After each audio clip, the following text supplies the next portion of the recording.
Barron Trump entered the chamber that morning as if history were already bending in his favor.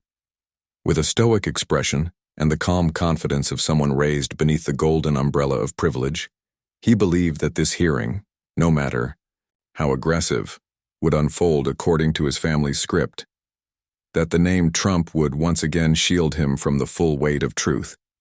But across from him, Jasmine Crockett sat perfectly composed, her hand resting lightly on a sealed envelope, and then she spoke. "We have the results." Those 4 words, quiet but absolute, marked the moment the room shifted. It was November 15th. Outside, the air was crisp, the skies clear over Washington. It was the kind of morning that felt sharpened by the season, each sound clearer, each movement more deliberate, every truth too sharp to ignore. Inside room 2154 of the Rayburn House office building, destiny had arrived, carried not by thunderous declarations, but by a woman who understood silence was sometimes the loudest sound of all. Jasmine had been awake for hours, long before the sun painted the marble facades of Capitol Hill in amber. Her apartment windows overlooked a city brimming with stories, but this one was hers to tell. Coffee untouched, she had pored over every document, cross-referenced every number, and mentally rehearsed each counterpoint. The years she spent in courtrooms defending the forgotten had taught her one thing. Deception rarely lived in the grand speeches. It lived in the margins, in half-statements, in patterns. Today, she'd trace those patterns to the heart of American mythology, because this wasn't just a hearing on misused federal funding. No, this was a reckoning, a confrontation with decades of legacy, power, and stories passed down like gospel. Stories built on carefully guarded myths about ancestry, purity, and superiority.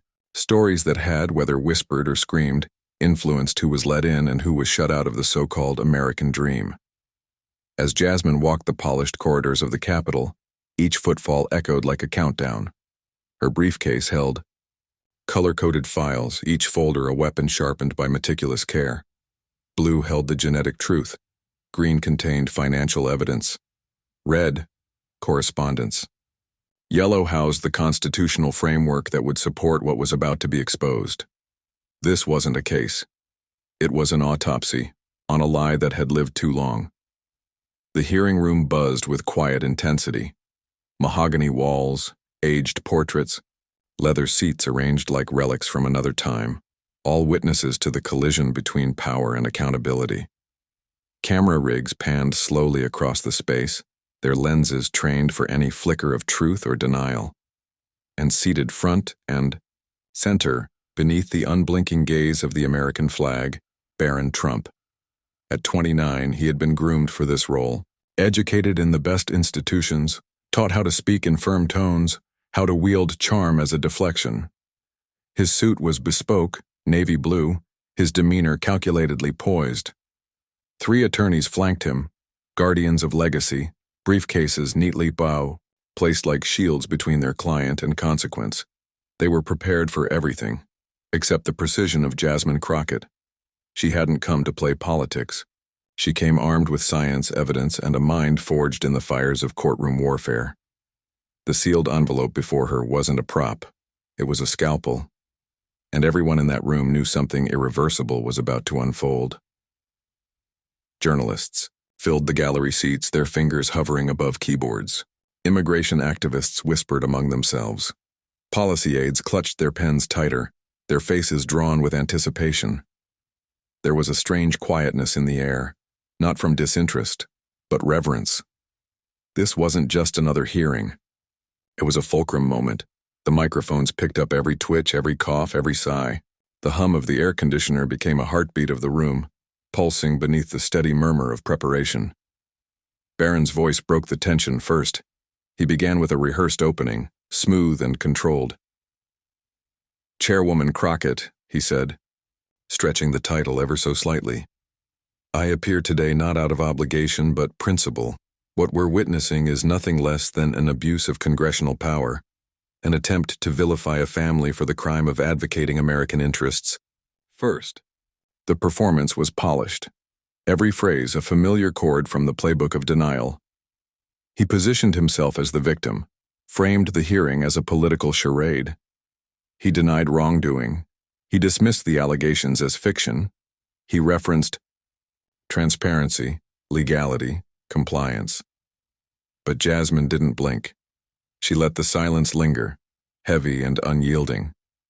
Then she asked the question that sliced clean through the political theater.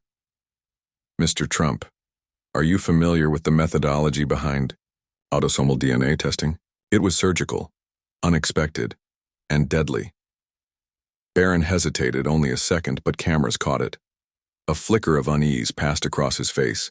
His jaw tensed. I'm aware DNA testing exists, he said with a chuckle meant to disarm. But I'm no scientist, Congresswoman. I'm here to discuss financials, not indulge in speculative biology. And just like that, he underestimated her.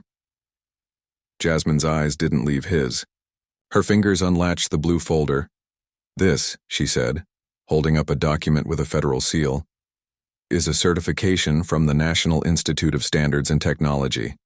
It verifies the reliability of current genetic testing with an accuracy rate of 99.99% for relationship identification. Would you call that speculative? He didn't answer immediately. Instead, he shifted, adjusted, looked to his attorneys.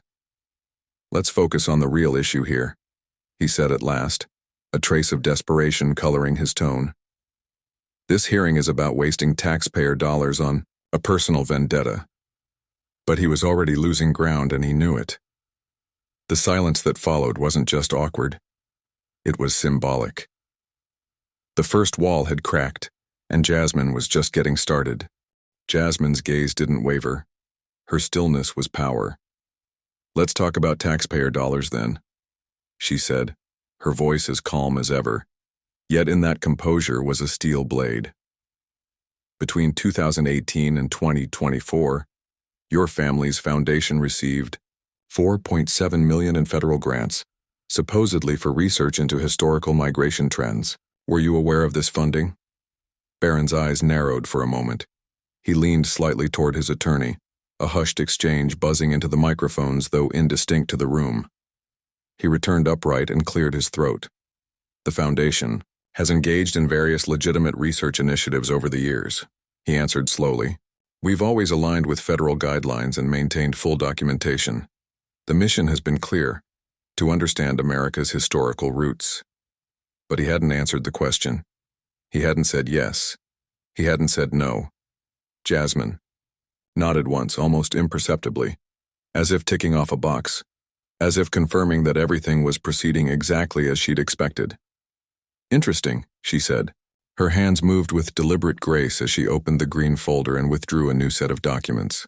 Financial records, official stamps, line items, disbursement details, the kind of paperwork that didn't lie. She held up one sheet, letting cameras capture the details. These records, obtained via congressional subpoena, show that $2.3 million from those grants were funneled to 3 genealogical firms specializing in DNA research, specifically analyzing your family's biological lineage. Would you explain why research about general migration patterns required such an intensive focus on your specific bloodline? There was no subtlety left in her question. The scalpel had become a spear. Barron's composure faltered. His fingers curled slightly against the edge of the desk. A tremor ran through his left hand as he laced his fingers together. Behind him, one of his lawyers shifted uncomfortably, whispering again into his ear. He took a long breath. Genealogical data offers valuable insight into population dynamics, he replied. Sometimes, a deep focus on a particular lineage can illuminate broader patterns. It was articulate, it was evasive, it wasn't enough. Jasmine leaned forward slightly, not aggressively, but the kind of lean that signaled there was no backing down now. That's one way to frame it. But that explanation still doesn't clarify why the firms were instructed to limit reporting on results that didn't align with your family's stated heritage. Barron's expression flickered. It was quick, but caught by every lens in the room. A flash of confusion, then denial, then panic. I'm not aware of any such instruction, he said, faster than before. Too fast. Jasmine said nothing. Instead, She opened the red folder. A new document, heavier, bound. She held it carefully, its thick cover embossed with the insignias of federal institutions. These are internal emails between your family's legal representatives and the DNA labs, dated March through April of last year. In these correspondences, we see very clear directives. Her voice was flat, controlled. The words, devastating. In one message from March 15, 2023, your attorney requested that any data inconsistent with the family's historical narrative be subjected to additional verification before appearing in the final reports. She paused just enough to let that sink in. In another email dated March 22nd, the same attorney insists that contradictory results be flagged for executive review before archiving. And then, softly, the final blow. April 3rd. A directive that any data suggesting significant non-European ancestry be considered potentially compromised, and that alternate testing methodologies be used until the results align with established claims. The room fell silent. Even the clicking of cameras slowed. Reporters exchanged wide-eyed glances. Some looked stunned, others furious. Barron sat frozen, blinking, as if the document itself had slapped him. His lips parted, but no words came out. That was when Jasmine spoke again, voice hushed but thunderous in weight. So, Mr. Trump, can you now claim ignorance? The silence stretched long and heavy. I'll need to review those communications, he said finally. But the damage was already done. By not denying their existence, he had confirmed them. By retreating into caution, he had conceded ground he could not reclaim. Jasmine nodded, almost sympathetically. You may review them at your convenience, but since you're here under oath, I have a follow-up. Did you yourself contribute a biological sample to the federally funded research? Barron blinked. His shoulders stiffened. Again, he turned to his legal team. They were frantic now, whispering, shuffling papers, trying to craft an escape hatch. I may have submitted a sample as part of the broader scientific process, he muttered. But that doesn't imply I was privy to specific protocols. It was a small answer. But Jasmine had what she needed. Thank you, she said. And with that she reached for the envelope, the same one that had sat on the table like a ticking bomb. Barron stared at it. Everyone did. It was as if the entire chamber exhaled at once. Her fingers slipped beneath the seal and broke it. She pulled out a heavy document, embossed, signed, official. The room held its breath. I want to give you one last opportunity, she said, to amend or correct anything you've testified regarding your family's ancestry. Barron saw it as a lifeline. He straightened. Absolutely not, he declared. Our heritage is one of proud, documented European lineage. Nothing in your envelope will say otherwise. This is an ideological ambush disguised as science. He paused, emboldened by his own voice. We have nothing to hide. That's when Jasmine looked him in the eyes and began to read. Jasmine held the document with both hands. Her fingers didn't tremble. Her voice didn't rise. She simply looked at Barron, face neutral, and began to speak the truth that had been waiting inside that envelope for far too long. According to extensive autosomal DNA testing conducted by 3 separate laboratories, each working independently and adhering to the highest international standards, your genetic profile reveals the following breakdown. 47% sub-Saharan African ancestry, 31% Middle Eastern concentrated in the Levant region, and 22% Eastern European. There were no markers consistent with Western European heritage. The words didn't echo. They didn't need to. They landed with the crushing silence of a world, cracking open. Barron blinked once, then again. His pupils dilated. His jaw twitched. Across the room you could hear gasps, tiny, staggered bursts of disbelief. Not from Jasmine's side. They had seen this coming. No, the gasps came from his supporters, from journalists whose pens stilled in midair, from staffers whose mouths hung open, from a generation of political operatives who had never imagined a moment like this. And Barron? He broke. This is impossible, he said, the words snapping from his lips like glass underfoot. That data, it's fake. It's been fabricated to attack me, my family, our legacy. He stood abruptly. The chair groaned, his arms flailed, as if swatting away invisible insects. This is a political setup, a disgrace. That envelope is nothing but a prop in your partisan theater. But the microphones didn't spare him. His voice, panicked, pitch-climbing, rang through every speaker, transmitted live to every corner of the country. His face turned crimson. His temples pulsed visibly. His breath hitched like someone running out of air while falling. Even his attorneys, normally poised statues, looked alarmed. Jasmine didn't flinch. She didn't raise her voice. She waited, still as stone, as his fury boiled over and collapsed into a heap of gasping desperation. Only when he slumped back into the leather chair, disheveled and heaving, did she finally speak again. "DNA doesn't lie, Mr. Trump," she said softly. "People do. 6 words. Just 6. They didn't ring. They detonated. The room wasn't just silent. It was stunned, frozen, paralyzed in a moment of perfect clarity. Somewhere in the gallery, someone's phone buzzed. A reporter whispered, "We've got the quote." Another mouthed, "It's over." Barron looked shattered. All the polish of his upbringing, the confidence of his training, the comfort of generations of wealth and story, it all crumbled, right there under fluorescent lights and federal scrutiny. He tried to speak again, but the words stumbled from his mouth in fragments. That there must be the lab, and they must have been compromised. Sample contamination, sabotage. But even as he said it, the disbelief in his own voice was obvious. Jasmine was patient, but unyielding. The samples were secured, under strict federal chain of custody, she explained, voice steady as a heartbeat. Collected under Marshall's supervision. Sent separately to 3 facilities with no cross-communication. All arrived at identical conclusions within an error margin of less than 1%. She flipped to another page in the report.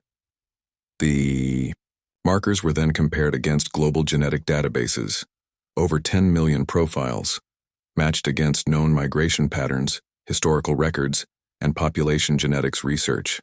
The science is not just thorough, it's conclusive. A few people in the back whispered prayers under their breath, not out of pity for Barron, but in awe of the scale of what had just occurred. This wasn't just a revelation about one man. This was a collapse of an entire narrative, one that had shaped immigration policy, public attitudes, and national identity for decades, and Jasmine wasn't done. In addition to the raw genetic data, she said, the analysis pinpointed specific ancestral lineages, ties to West African tribal groups recorded in the 17th century, Middle Eastern migration routes spanning the Ottoman Empire, villages in Romania and Belarus with known Jewish diaspora roots. Barron closed his eyes. Jasmine continued, undeterred. These aren't just percentages, they're histories, real lives, real people, your people. That line struck deeper than any before. For a moment, Barron didn't move. Then he whispered, "No. That's not my family. That's not who we are. My great-grandfather came from Bavaria. My grandmother, she." He trailed off. Because the lie he had memorized couldn't compete with the truth unraveling in front of him. One of his lawyers gently touched his shoulder, not to offer comfort, but to remind him, "You're being watched." The press was already in a frenzy. Phones lit up. Reporters tweeted in real time. Headlines were being drafted before the hearing was even over. And in all of it, Jasmine never once raised her voice. She didn't need to. She simply placed the truth on the table like a mirror, and waited for it to reflect what it would. Barron looked at her, not with hatred but confusion. Like a child told the world was round after a lifetime of believing it was flat. "You've destroyed everything," he murmured. "No," Jasmine replied quietly. "I've revealed everything." And that was the difference. The aftermath of the revelation didn't come with shouts or outrage. It came with stillness. A suffocating quiet that felt as heavy as marble. Barron Trump sat there, dazed, the weight of a collapsed mythology pressing into his chest. The identity he had worn like armor had been ripped away in front of the entire country, not by rhetoric but by irrefutable science. And Jasmine wasn't finished. She reached again for her red folder. Another layer. Another truth. She moved like someone walking a sacred path, unshaken, unsentimental, but reverent of what she carried. These are internal communications, she began, voice smooth as glass. Emails obtained legally through subpoena, between your family's legal representatives and the 3 DNA labs commissioned to conduct the testing. She lifted the thick packet of printed exchanges and held it where the cameras could capture its stamped headers and email metadata. On March 15, 2023, she continued, a directive was issued from your family's legal counsel instructing the labs to verify, and I quote, any anomalies in genetic data inconsistent with established family heritage. Barron winced. A small movement, but visible. In another message dated March 22nd, that instruction became more explicit. Flag any results that challenge European lineage assumptions for internal review prior to report finalization. She flipped to the next page without pause. And April 3rd, a final instruction. Any findings suggesting significant non-European ancestry must be double-tested using alternate sampling methods. Delay reporting until further notice. This wasn't an accusation. It was a map. Map showing how deception had been engineered not through one lie but through the quiet, coordinated burial of truth. Barron's lips parted, but no words emerged. He looked like a man underwater, trying to breathe where there was no air. You've claimed transparency, Jasmine said, her voice now tinged with the faintest edge. You've spoken at length about truth, legacy, and public service, and yet this documentation shows your legal team worked to obscure data that conflicted with your family's narrative. The word obscure seemed to land like a blow, not dramatic, not loud, but lethal in its clarity. I need to consult further with my attorneys, Barron finally muttered, voice dry, hands trembling slightly on the table. These communications, I wasn't involved in the drafting. Jasmine didn't even blink. But you benefited from them. That wasn't a question. He said nothing. You stood before this committee and spoke of purity, she continued, calm but unrelenting. You called this hearing a witch hunt. You claimed your family's historical record was beyond question. And yet the moment that record was questioned, your representatives tried to manipulate scientific methodology to fit a convenient lie. The UI cameras kept rolling. Across the country, millions watched. In coffee shops, in classrooms, in homes where last names didn't grant you immunity from consequence. A junior congressional aide in the room dropped his pen. Someone at the press bench muttered Jesus Christ under their breath. And still Jasmine continued, her voice now the thread stitching together everything the country had just witnessed. Let me clarify something fundamental, Mr. Trump, she said. Genealogical research funded by taxpayers must serve public interest, not personal mythology. This was never about your family's story alone. It was about how that story was used to shape immigration policies, demographic classifications, and voting rhetoric that affected millions. Barron's eyes, glassy and wide, reflected something raw now. Not just fear, but realization. You weren't just misrepresenting your heritage to friends or colleagues, Jasmine added. Your family built political capital on it, used it to justify who belonged and who didn't, who was American enough, who deserved to be here. That's what made this personal research a public crime. His jaw clenched. You're weaponizing identity politics.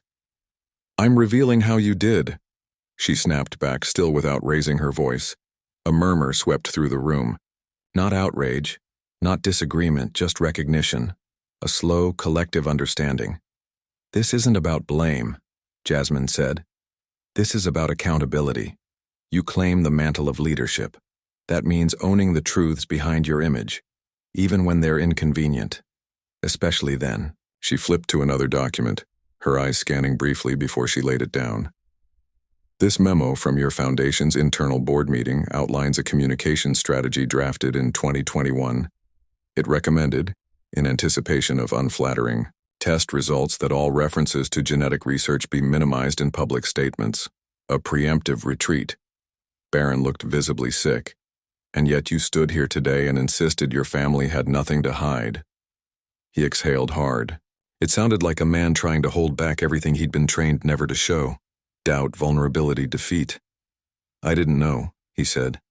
"I wasn't part of the decisions." "But you were the face of them," Jasmine countered. "You used the narrative, you promoted it, and now that the scaffolding has collapsed, you want separation." Silence again. Not even his lawyers spoke now. Jasmine gathered her folders, tapped them into order like a judge straightening her gavel, then leaned forward once more. "You said earlier some things are more important than science," she said. "That family heritage and American values transcend data." She paused, then delivered her final line for the day, one designed to haunt, not headline. "But real heritage, true American values, begin with the courage to face the truth, especially when it's not the one you were taught to believe." The weight of the room seemed to grow heavier as Jasmine's words settled over the audience like an invisible fog. Barron Trump sat motionless, still clutching the illusion that had just been torn away from him, as if squeezing tighter might restore it. But truth, once exposed, never goes back into the shadows. Jasmine leaned back in her chair, her expression composed, but unreadable. For a moment, she said nothing more. She didn't need to. The evidence had spoken, and the silence was its echo. Around the room you could feel the shift not just in tension but in the very air itself. Reporters typed furiously, fingers punching keyboards like drum beats. Phones buzzed on silent. Analysts whispered into headset mics as producers scrambled to frame breaking headlines. But amid the noise and chaos, Barron sat in a rare stillness. He looked older now, aged by the hour, by the realization that the scaffolding of his identity wasn't steel after all, but paper. That the armor he believed unbreakable had been paper-thin, pierced by data points and laboratory seals. Jasmine didn't need to humiliate him. The truth had done that already.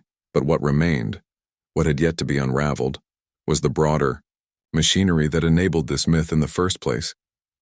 "We're not just here today to uncover personal inconsistencies," Jasmine said, her voice calm but sharpened by purpose.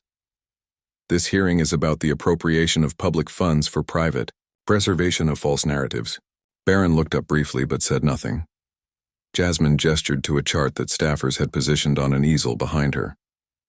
"This chart outlines how funds allocated for public historical research, designed to understand migratory patterns that shape modern America, were diverted for DNA testing that focused exclusively on the Trump lineage."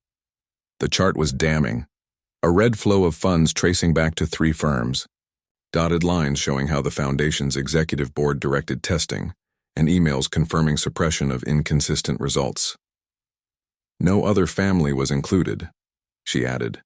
"No comparative populations, no policy-based sampling, just one family's desire to validate a myth that served political ends." Barron adjusted his tie.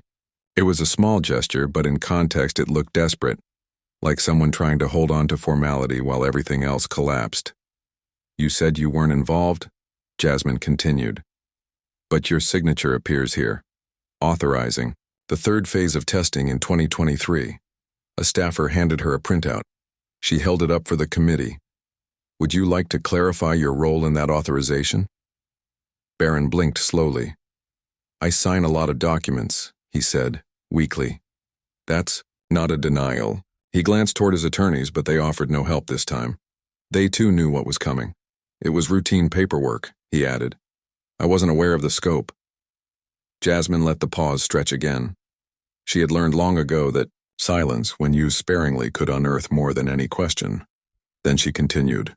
"The scope included the insertion of restrictive reporting clauses, mandates that results undergo executive approval before public release, clauses that mirror language used in political messaging over the past decade."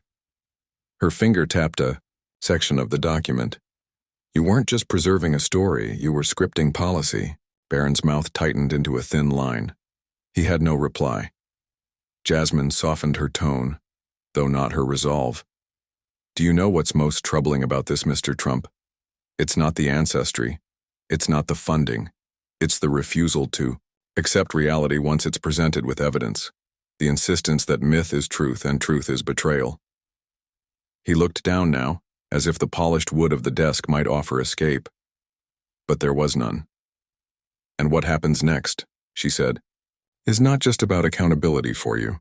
It's about dismantling a system that allowed a single family's narrative to influence immigration bans, voter eligibility arguments, and educational content, all justified by a fabricated claim to Western European purity.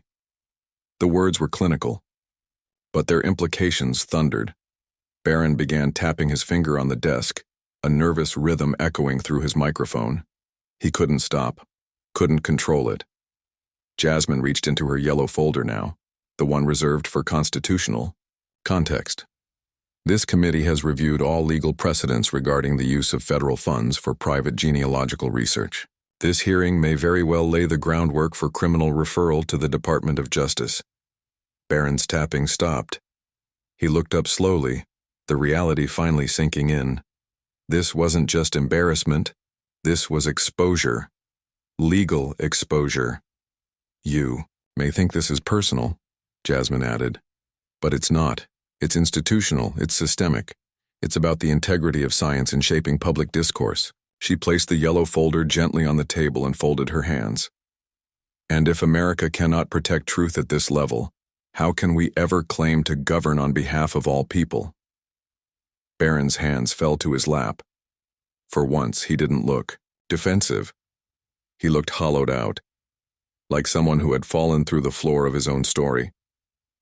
For the first time since the hearing began, he had no defense, just silence.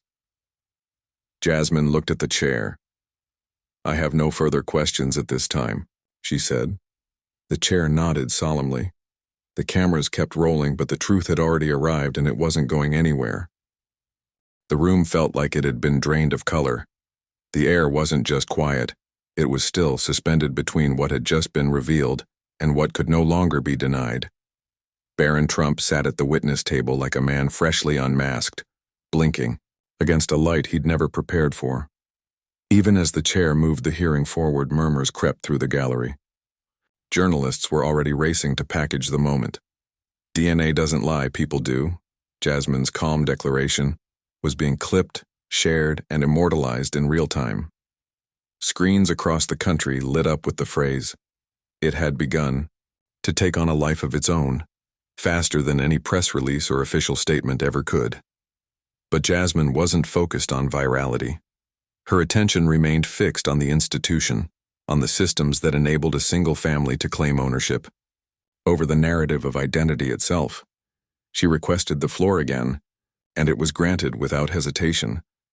"There's something deeper at stake here," she said, not addressing Barron now, but the nation watching beyond the room. "It's not about one person's lie. It's about the way we've allowed those lies to shape the boundaries of American belonging." She turned to a display board, one prepared in anticipation of this moment. A timeline stretching decades.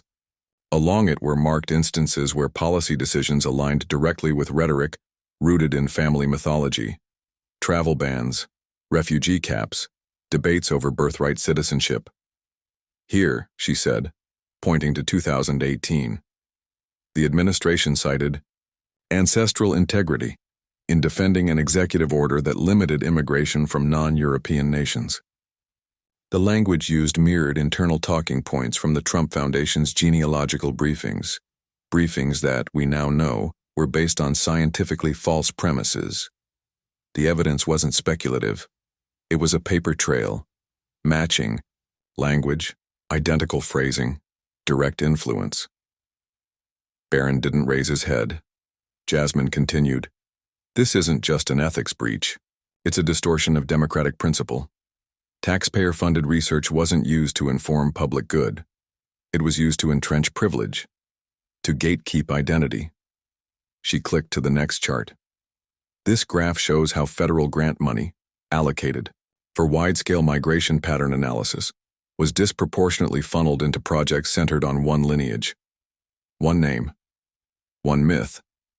The numbers were staggering. Tens of thousands of dollars per test, months of sequencing. Entire labs brought under NDA to prevent results from being published without executive clearance. And still, Barron remained silent. Perhaps he knew there was nothing left to argue, or perhaps the collapse of belief, so long propped up by flattery and falsehood, had left him speechless. "You told this committee your family had nothing to hide," Jasmine said, facing him again now. "And yet, every institutional record suggests the opposite. What you feared most was not exposure, it was irrelevance. That the truth of your ancestry didn't support the story your brand was built on." A flicker passed across his face. Shame, anger, or simply recognition that the story he had inherited was unraveling thread by thread, and there was no stitching it back together. Jasmine pulled one final document from her green folder. "This," she said, "is a letter from the Office of the Inspector General. It outlines preliminary findings that suggest criminal misuse of federal resources for personal gain, findings that will now be reviewed by the Department of Justice." She set it down gently, almost ceremonially. "This hearing is not a conclusion," she said. "It is the beginning of something far more critical, an examination of how myth, when left unchecked, becomes law, and how law, when fed on fiction, becomes weaponized against the very people it claims to protect." The chair called for a short recess. Cameras were lowered, microphones muted, but nothing about the moment was quiet. Across social platforms, reactions poured in. Civil rights advocates called for reviews of all policies that had leaned on ancestral claims. Immigration lawyers began drafting motions. Educational groups called for curriculum updates to reflect the dangers of pseudoscience in public discourse. Barron didn't leave the room. He sat there, unmoving. His attorneys huddled beside him, whispering in urgent tones, but he barely responded. The man who had entered with the ease of royalty was now a ghost of that posture. His shoulders slouched, his palms open on the desk, no longer clenching, no longer resisting. When the hearing resumed, Jasmine's seat remained empty. She had said what needed saying, and what lingered in her absence wasn't just the facts, it was the aftermath. The hollow ring of exposed inheritance, the thud of fallen legacy. Barron's attorney finally rose. "With respect to the committee," the man said, his voice firm but strained, "Mr. Trump will not be responding to further questions at this time. He invokes his right to refrain from self-incrimination, pending formal review of these allegations by federal authorities." "No." One in the room was surprised, "Not anymore." The chair nodded. "So noted." The gavel came down, and with that sound, history changed. The gavel's sharp crack had closed the session, but no one really left the room the same. Not the politicians who filed out with pale faces and furrowed brows, not the staffers still clutching their notes, and certainly not Barron Trump, who now sat as if the chair itself had claimed him, hollow, unmoving, stunned into stillness. He wasn't the fiery heir of American legacy anymore. He was simply a man unraveling. Journalists didn't chase him on his way out. They didn't need to. The story had already taken flight without another word. Headlines exploded across screens. "Trump heir's DNA shatters political legacy. Crockett crushes generational myth with genetic truth. DNA doesn't." High becomes rallying cry for scientific integrity. In under an hour, hashtags surged, talking heads clashed on primetime panels, and TikTok creators paired Jasmine Crockett's quote with dramatic music and historical montage edits. The American imagination had locked onto the story, not just because of the man at the center of it, but because of what it revealed about the systems so many had trusted. But within the Rayburn building, the aftermath took a different tone.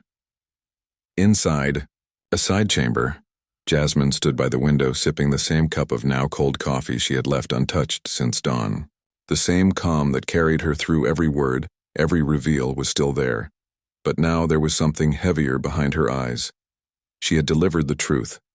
Now came the weight of it. An aide entered quietly behind her. "Congresswoman, you've got interviews lined up for the next 2 hours, CNN, PBS, Al Jazeera. Everyone wants to know what comes next." Jasmine didn't turn around. She stared out at the Capitol dome, her reflection in the glass merging with the marble. "I'm not interested in the fame," she said softly. "Only the follow-through." Her aide nodded. "Understood." Elsewhere, Barron had been escorted out a back entrance, flanked by his attorneys like funeral escorts. Outside, he climbed into a waiting SUV, his movements jerky, robotic. He didn't look at the reporters, didn't wave, didn't speak. The car door closed behind him like a vault. Inside the vehicle, the silence was suffocating. One of his lawyers finally cleared his throat. "We'll need to prepare a statement." Barron didn't respond. The attorney continued. "We can spin this, emphasize the inaccuracy of modern genetic science, raise concerns about chain of custody, challenge the labs themselves.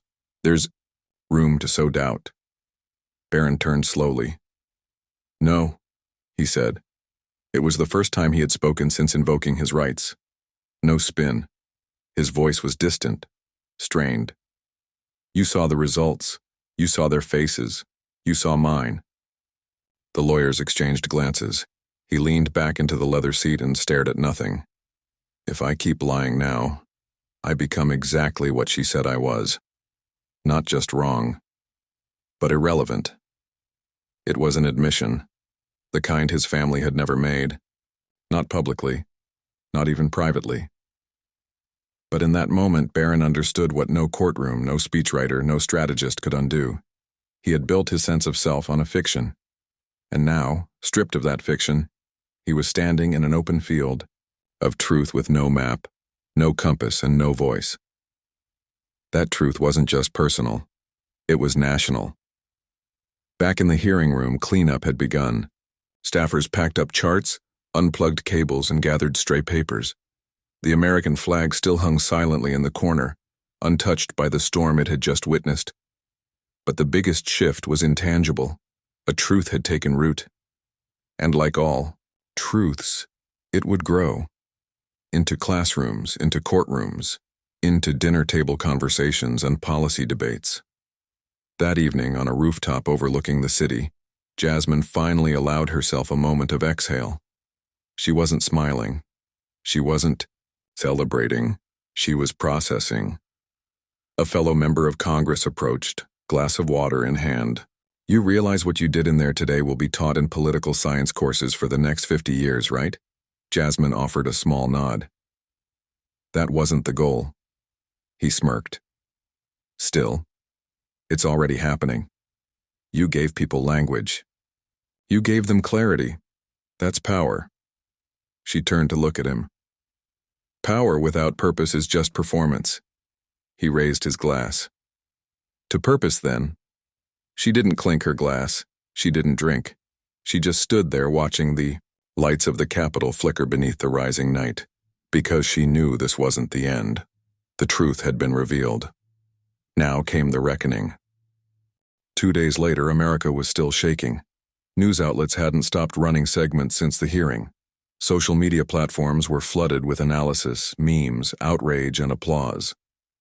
"DNA doesn't lie, people do," had become more than a soundbite. It had become a movement. The phrase was spray-painted on walls in Brooklyn, chanted at immigration rallies in Arizona, and flashed across digital billboards in Los Angeles. In classrooms, teachers replayed the testimony, using it to challenge students' understanding of identity and power. In churches and mosques and union halls, people asked, if the foundation of someone's legacy could be so wrong, how many other stories were just as fragile, just as false? But inside the Department of Justice, things were moving in a much quieter, more deliberate rhythm. A senior prosecutor laid down a thick file on the conference table. Inside, everything Jasmine had presented, and more. A second voice in the room spoke, "Preliminary assessment shows sufficient evidence for charges under misuse of federal funds and obstruction of scientific research." A third added, "We also found correspondence involving IRS filings tied to charitable fraud. Falsified reports, ghost grants, it's wider than just the DNA labs." There was a long pause. Then the lead investigator said what everyone else was thinking. "This isn't about punishing one man. It's about dismantling a machine. That machine had a name, and that name had just been cracked open under oath." Meanwhile, Barron Trump hadn't spoken to the press, not once. He had retreated to a private estate far from D.C., a place where the walls were tall, the gates were locked, and the past was impossible to ignore. Alone in a study filled with inherited relics, oil paintings, marble busts, and old family Bibles, he stared at a copy of the genetic report Jasmine had read aloud. It had been printed on thick stock paper, the kind that used to feel permanent, imposing. Now it just felt heavy. He held it in both hands. His fingers trembled, not from anger, but from disorientation. Like a man who had spent a lifetime walking through a map, only to learn the landmarks were fiction, he whispered the numbers to himself: 47% Sub-Saharan, 31% Middle Eastern, 22% Eastern Europe. Not once had he questioned the family lore growing up, not when they held dinner parties celebrating German roots, not when his father referred to bloodlines as beyond question, not when political speeches leaned into heritage as destiny, but now he couldn't stop questioning. Behind him, the television played a congressional highlight reel. Jasmine's voice cut through the room. You weren't just preserving a story, you were scripting policy. He muted the screen. A knock at the door. Mr. Trump, a security officer said quietly. You've been summoned. You're expected at the Oversight Committee for a closed-door follow-up session. It's mandatory. Barron nodded once, still seated. Give me 5 minutes.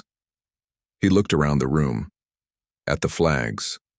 The family tree etched in bronze. The books on Western philosophy. The coat of arms above the fireplace. Everything he had, once used to define himself, now felt like it belonged to someone else. Worse, like it had been borrowed. He closed the folder, rose to his feet, and for the first time in his life, he didn't feel like an heir. He felt like a question mark. Back at Capitol Hill, Jasmine was reviewing case summaries in her office. The room was warm with late afternoon light. A stack of letters sat on her desk, handwritten ones from viewers across the country. A woman from Texas who said her son finally understood why history class mattered. A DACA recipient from New York who wrote, "For the first time, I felt like someone told the truth in that room." Her aide stepped in. Barron Trump has confirmed attendance at the private session. She didn't look up. Good. The aide hesitated. There's talk of the White House issuing a statement. They might try to spin this as an identity exploration moment, turn it into some kind of national unity campaign. Jasmine finally looked up. Her expression didn't change. Let them. He tilted his head. You're okay with that? I'm okay with the truth being louder, she said. And that was the heart of it. This wasn't about one man's fall. It was about the rise of transparency, of demanding more from the institutions that shape public thought, of accepting that ancestry is not a shield, and certainly not a weapon. That evening, during the private hearing, Barron entered the room. Without fanfare, no cameras, no journalists, no performance. He sat down, cleared his throat, and for the first time without script or strategy, he said the words no one expected. I was wrong. The committee members froze. I didn't just accept a lie, he continued, voice soft but clear. I benefited from it. I defended it. I used it to build something I thought was real. And now I know how much damage that story caused. To others. To me. There were no tears. No theatrics. Just quiet, unadorned. True. A long silence followed. Then Jasmine, seated at the far end of the table, nodded slightly. It wasn't forgiveness. It wasn't applause. But it was recognition that sometimes even a fractured truth can spark accountability. The private hearing ended without incident. No dramatic walkouts, no angry speeches, just silence, tension, and a small ripple of something new. Reckoning. Barron Trump had said his piece, and while some in the room questioned his sincerity, others saw a man confronting a truth far too large for any one moment to contain. Outside, night had draped itself over Washington, D.C. Street lamps cast golden pools on the pavement. The Capitol dome gleamed in soft, solemn light. Inside the buildings that once whispered privilege and secrecy, People were now talking about science, about truth, about the idea that identity was no longer a story one could simply choose, but a mosaic, factual and complicated, shared and diverse. And on every major network, that phrase lived on. DNA doesn't lie. People do.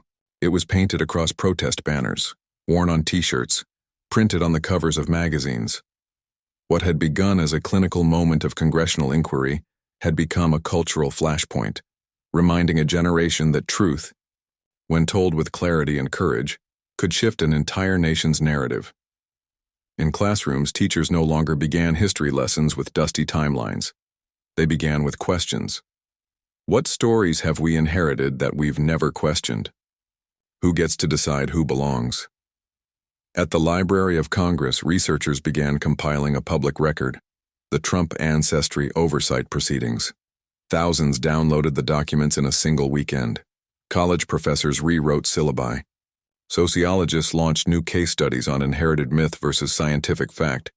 The ripple effect was enormous, but back in her modest office, Jasmine Crockett didn't dwell on that. She stared at her computer screen, reading one email over and over again. It was from a young girl in Michigan, 13 years old. Her parents were immigrants. She wrote, "For years I've been told I don't look American, that I don't sound American. But when you said DNA doesn't lie, I felt like I could finally say, neither do I, thank you." Jasmine wiped her eyes and shut the screen. This wasn't the end of a political scandal. It was the start of a new national conversation, one about the space between legacy and truth, between heritage and humanity. She stood slowly, stepped outside, and walked along the quiet marble hallway. Somewhere down the corridor, two janitors were talking. One said, "Did you see that hearing? Never thought I'd watch a politician silence a room without shouting." The other nodded. "Yeah." She just laid it all out. No drama, just facts. That was the legacy Jasmine cared about. Not applause, not power, clarity. Across town, Barron Trump sat in a dark room, watching the playback of his own testimony. Over and over. Not the beginning, when he was composed and defiant, but the middle, the break.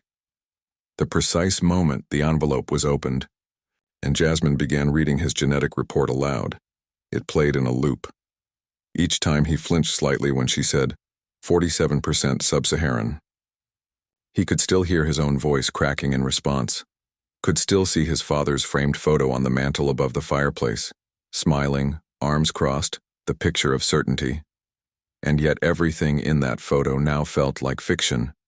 He reached for the remote and paused the clip. In that still frame he saw himself mid-outburst, face red, mouth open, eyes panicked. He hated it. Not because of how he looked, but because of what it revealed. A man who had mistaken confidence for character. Legacy for truth. He picked up his phone and opened a blank note.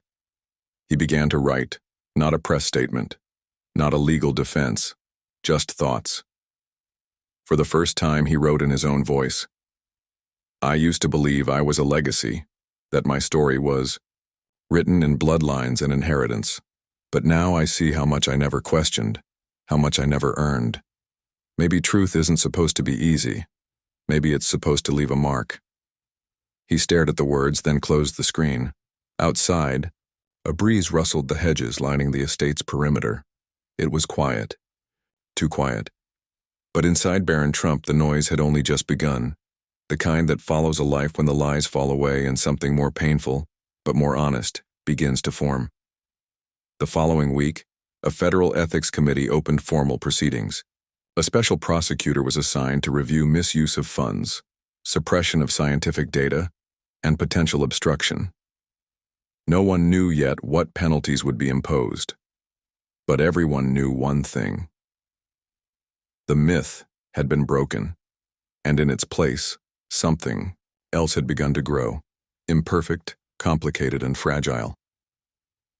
Truth. At the next congressional hearing, Jasmine sat once again beneath the same lights, at the same desk. A new witness sat across from her. Different name, different case. But as the cameras rolled, she opened her folder and said the same thing she had said before. Calm, precise, unapologetic. We have the evidence. Because that's how truth begins, not with a storm, but with a sentence.